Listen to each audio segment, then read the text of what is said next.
Hey, it's David Strong by Lead. Thanks for tuning in today. We're going to talk about fruits. We're going to talk about two things when it comes to fruits. We're going to talk about should you eat fruits in a weight loss plan, and how are fruits different from a health and metabolic standpoint than other foods that contain added sugars, free form added sugars. I think this is a pertinent, relevant, and common question. Should you eat fruits? Because I have met a lot of people who recommend not to eat fruits if you're trying to lose weight because fruits contain sugar.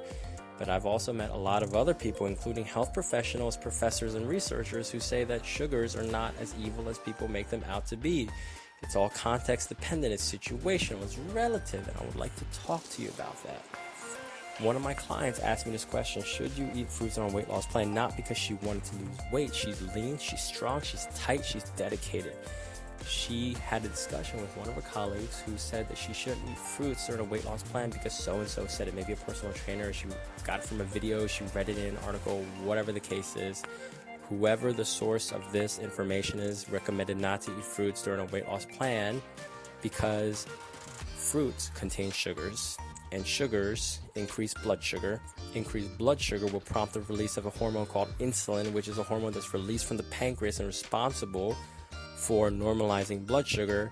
And when you have increased levels of insulin in your blood, your body's going to stop fat burning. And while that is technically correct, what this person is missing, and what anyone who's arguing against fruits and sugars and the fat burning effect is missing, is that fat burning doesn't happen in a vacuum. And fruits and sugars aren't the only foods that increase insulin. Proteins also increase insulin. So does that mean that you should eat nothing that has the potential to increase insulin, meaning that you should only eat fats like oils and butter and cream? No, that wouldn't make sense, because that, first of all, that's not a balanced. I don't need to explain myself. That's not a balanced diet. So what is true then about this? Well, while it is true that increased levels of insulin will slow down fat loss doesn't happen in a vacuum, and that will not sabotage the other efforts you're doing throughout the course of the day, throughout the course of the week, throughout the course of the month. And the reason that's important is because research has shown time and time again the number one thing that matters when it comes to manipulating your body weight, losing weight, dropping pounds, dropping inches, is how much you eat. Your calorie intake, how much you eat, or how much you burn, or your calorie output. Your caloric balance at the end of the day, or averaged out through the week, through the month, through the year. That will determine how much weight you lose, maintain, or gain. As long as you are in a calorie deficit, you will lose weight for the most part, unless you hit one of the two things that prevents weight loss: adaptive thermogenesis and non-compliance. But for most people, those two things, well, the adaptive thermogenesis won't apply. Non-compliance might apply if you say you're eating something but you're really not. So fruits fall into that as well. You can eat fruits. You can. Any health professional, in my experience, who I've met, who's worth their salt, who is researched, well-read, studied, has clients who have great results and trust them and love them, recommend fruits, or at the very least, they don't demonize fruits and say that fruits are evil, that they're going to lead to fat gain at worst, and at best, they're going to stop fat loss. It's usually the people who are out of shape, don't have practical experience, who are saying don't eat fruits, because they really don't understand the mechanisms of fruits and how it works in the body. I've seen far more people, and I'm sure you'll agree with me, who are out of shape, fat, sick, and weak, and they don't eat fruits. Look at the average American. The average American doesn't eat fruits. They don't even eat one serving of fruit per day, unless it's the cherry on top on an ice cream sundae. They don't eat fruits, and look at them. But look at the people who tend to eat fruits. Most people who tend to consciously and consistently eat fruits every single day or on a more regular basis are healthier. Not because fruits are inherently healthy, but because fruits can be a gateway to other healthy behaviors. If you do a healthy behavior, and this is going into mindset a little bit, if you do a healthy behavior, the chances that you're going to follow that behavior up with another healthy behavior, much higher. You have a much higher chance of having more willpower, more discipline, and more motivation to do healthy things if it was preceded by another healthy thing. Makes sense, right? I think it's called the healthy bias, or it's the healthy decision bias, or whatever. It's a cognitive bias, whatever the case is. Let's just put that out there. So when it comes to losing weight, the number one thing that matters is how much you eat.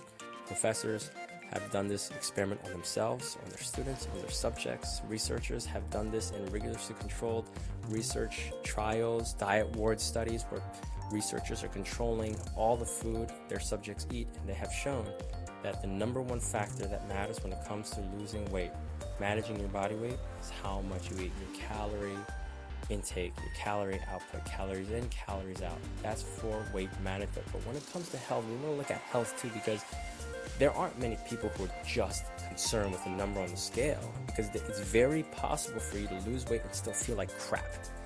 But it's also very possible for you to lose weight and feel like $1 million, and that's what we want to do. Can fruits fit within that plan? Absolutely. Because if you've ever heard of what are called macronutrients, carbohydrates are a macronutrient, so are proteins and fats. When you break down calories and where those calories come from, you're looking at the macronutrients. The sum total of carbohydrates, the fats, and the proteins that you're eating per day will equal the total amount of calories that you're eating. So every single day, if you're on a personalized meal plan, you have a certain amount of carbohydrates to eat, a certain amount of fats to eat, and a certain amount of proteins to eat. Let's take you for an example. If you need to eat 150 grams of carbohydrates and one medium banana has 30 grams of carbs, should you eat 10 bananas per day? Now that I just said that there's nothing really evil about fruits, no, you shouldn't. Not because fruits are evil or that they're going to sabotage your results, but because your quota is 150 grams of carbohydrates per day, and by eating 10 bananas, you're at 300. You just doubled your carbohydrate quota. And the reason that you're at 150 grams is because somebody, maybe a professional, a personal trainer, a registered dietitian, prescribed you that number based on your activity levels. It's appropriate for your goals. So you want to eat in a way that is appropriate for your goals. You don't want to eat for the sake of eating just because I told you that fruits are healthy. While there's nothing wrong with that, it's probably not going to serve you better because you're displacing foods that you could eat, like proteins and fats, in favor of carbohydrates, which you probably don't need double of. So there we have it. You break down the carbohydrates. If you want to lose weight, gain weight, maintain your weight, how much you eat is number one. But when it comes to how you perform, how you look, how you feel, combination of all those things so you can optimize your life and your body, then how much you eat in addition to what you eat are really, really important. And specifically, how much you eat of certain macronutrients, protein, fats, and carbohydrates, and that includes fruits. That is the first part of this discussion. The second part of this discussion, are fruits healthier or unhealthier, and why?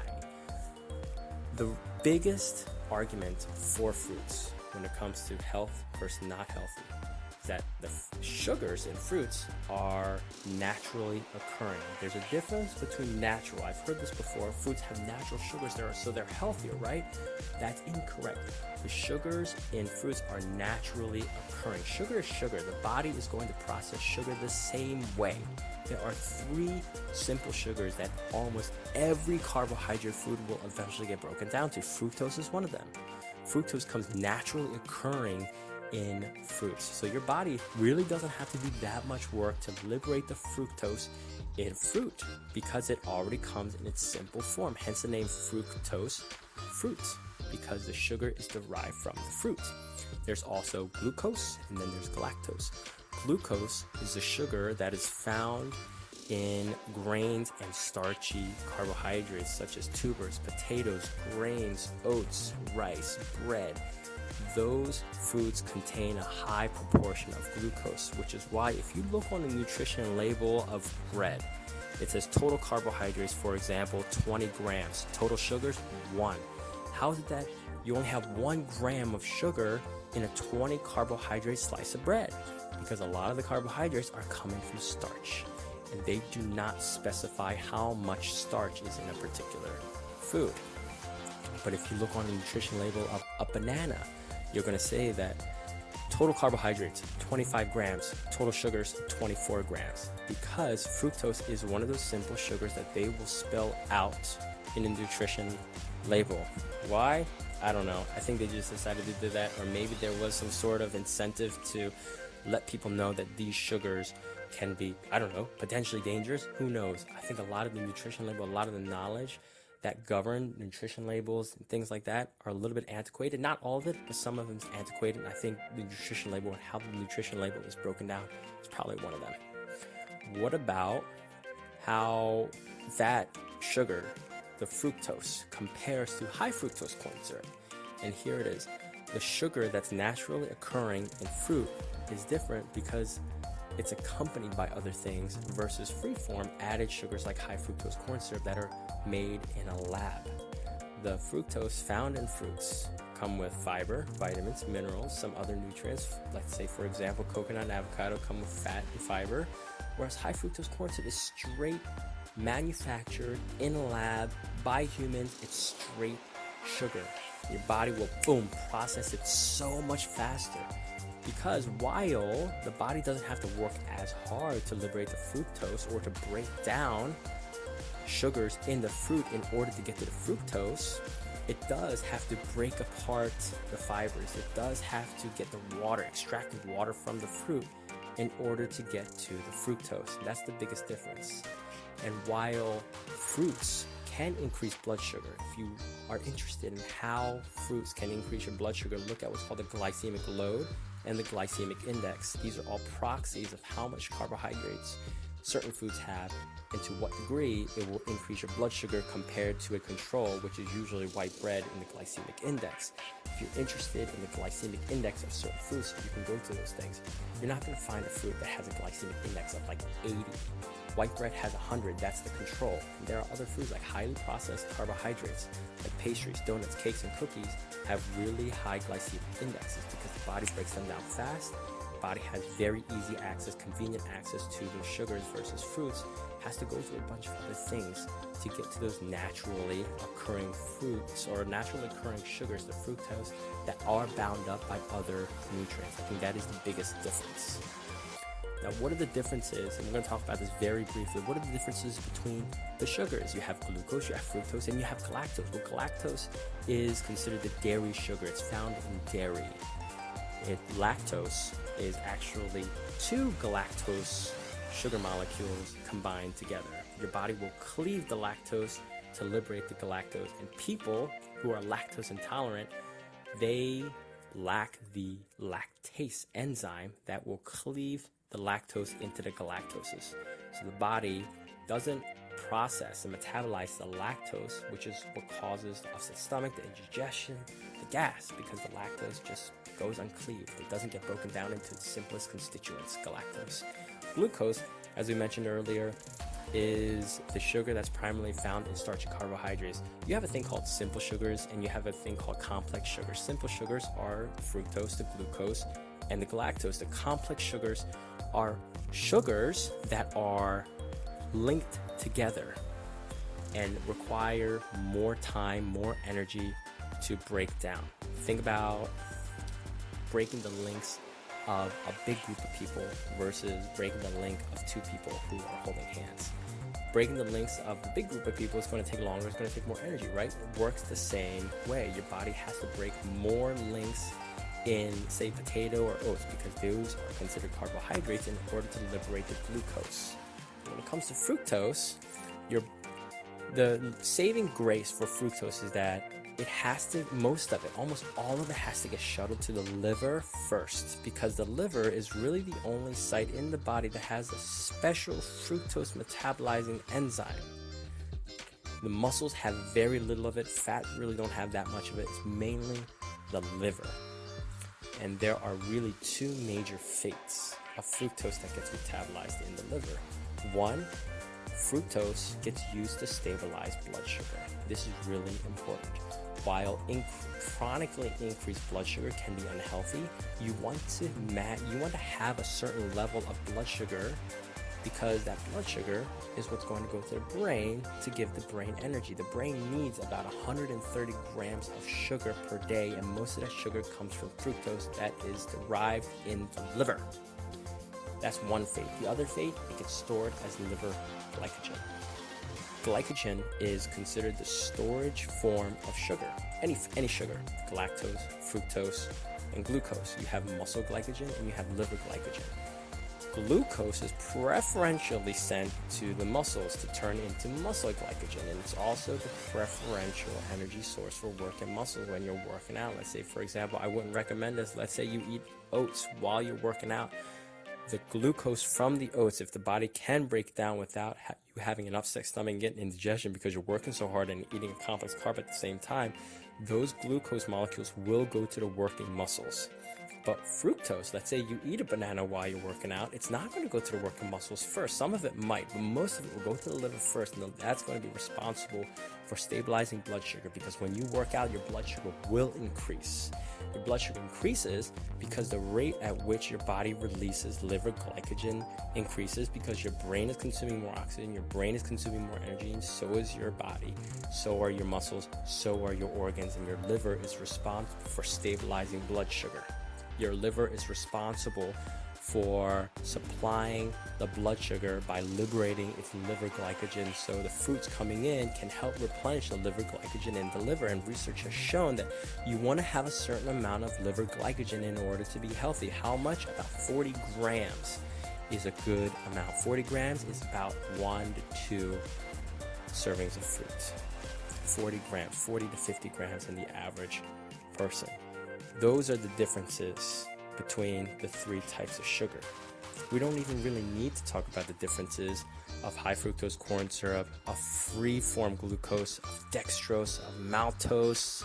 Those are all different sugars that have probably been separated from their naturally occurring parent food and added either as an additive sugar, either as a preservative, or both. A lot of people, a lot of companies will start replacing table sugar, high fructose corn syrup with raw cane sugar, thinking that it's going to be healthier. But raw cane sugar eventually turns into table sugar. Raw cane sugar is just a little bit less processed, but research has shown that raw cane sugar has nearly identical effects on your blood sugar as table sugar.